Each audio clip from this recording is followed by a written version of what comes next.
একজন বিবাহিত ব্যক্তি যদি জেনা করে ফেলে, নাউজুবিল্লাহ, যে দেবর ভাবি শালিদুল্লাহ ভাই তোমরা শোনো, যদি বিবাহিত কোনো ব্যক্তি জেনা করে ফেলে, সে যদি খাস তওবা করে আল্লাহ পাকের কাছে, আল্লাহ পাক যদি তার সমস্ত গুনাহ মাফ করে দেন, তারপরেও যদি তার এই মামলাটা ইসলামিক কোর্টে চলে আসে, তাহলে তাকে রজম করতেই হবে, বেঁচে থাকার অধিকার নাই।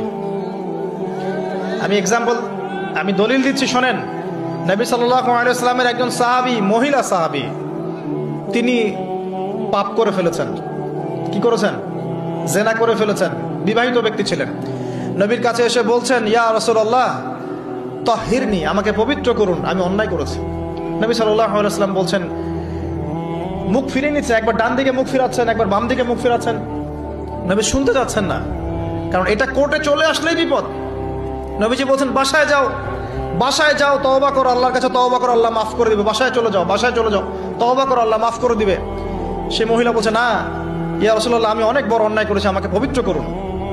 আপনি পবিত্র না করেন তাহলে পরকালে আল্লাহ আমাকে শাস্তি দিবেন, আমাকে পবিত্র করুন। এবার নবী সাল্লাল্লাহু আলাইহি ওয়াসাল্লাম বললেন, বাসায় যাও। তুমি গর্ভবতী হয়েছ? হ্যাঁ। বাচ্চা খালাস করো, তারপরে এসো, তোমার বিচার করে দেওয়া হবে ইনশাআল্লাহ। সেই মহিলা বাসায় ফিরে গেল, তওবা করতে থাকলো, তার গর্ভের সন্তান বড় হতে লাগলো। এক পর্যায়ে সন্তান জন্ম হলো।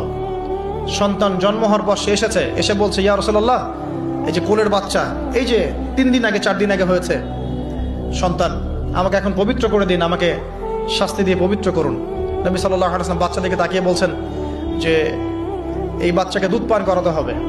এবার তিনি নবী সাল্লাল্লাহু আলাইহি ওয়াসাল্লামকে বলছেন, ইয়া রাসূলুল্লাহ, এই যে আমার বাচ্চা এখন রুটি খেতে পারে, আমাকে এখন পবিত্র করুন। নবী সাল্লাল্লাহু আলাইহি ওয়াসাল্লাম একজন মুসলিমকে বললেন, এই বাচ্চার দায়িত্ব কে নিতে পারবে? একজন মুসলিম সাহাবী বললেন যে আমি নিব ইয়া রাসূলুল্লাহ। তখন তার হাতে বাচ্চাকে সোপর্দ করা হলো। বাচ্চাকে সোপর্দ করার পর এই মহিলাকে নিয়ে যাওয়া হচ্ছে এবং সাহাবীকে বলা হলো, অন্যান্য সাহাবীদেরকে বলা হলো, তোমরা এই মহিলাকে নিয়ে যাও, নিয়ে গিয়ে রজম করো, অর্ধেক মাটিতে পুঁতে ফেলে পাথর নিক্ষেপ করে হত্যা করো। এবার সাহাবীরা এই কাজ করছেন। খালিদ বিন ওয়ালিদ রাদিয়াল্লাহু আনহু, বিখ্যাত বীর সাহাবী, তিনি তখন মুসলিম হয়েছেন এবং অনেক যুদ্ধের নেতৃত্ব দিচ্ছেন। তিনি একটা পাথর নিক্ষেপ করেছেন। এই নিক্ষিপ্ত পাথরের আঘাতে রক্তের ফিনকি ছিটকে এসে খালিদ বিন ওয়ালিদ রাদিয়াল্লাহু আনহুর এই যে কাপড়ের মধ্যে পড়েছে।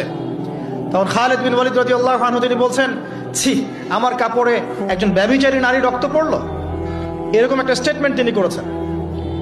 তখন নবী সাল্লাল্লাহু আলাইহি ওয়াসাল্লাম রাগ করে বলেন, ইয়া খালিদ, তুমি থামো।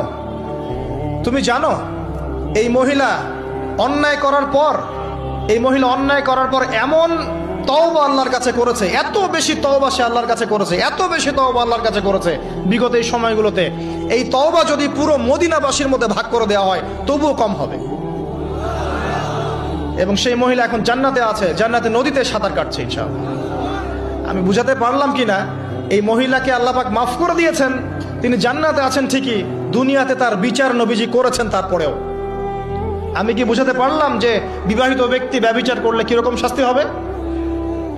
এরপরেও যারা এখন ওই জেনার অপরাধে লিপ্ত আছেন, অবিবাহিত হন আর বিবাহিত হন, আল্লাহর ওয়াস্তে আজকে গভীর রাত্রে গিয়ে তওবা করবেন, রাত্রেবেলা ওযু করবেন, জায়নামাজে দাঁড়াবেন,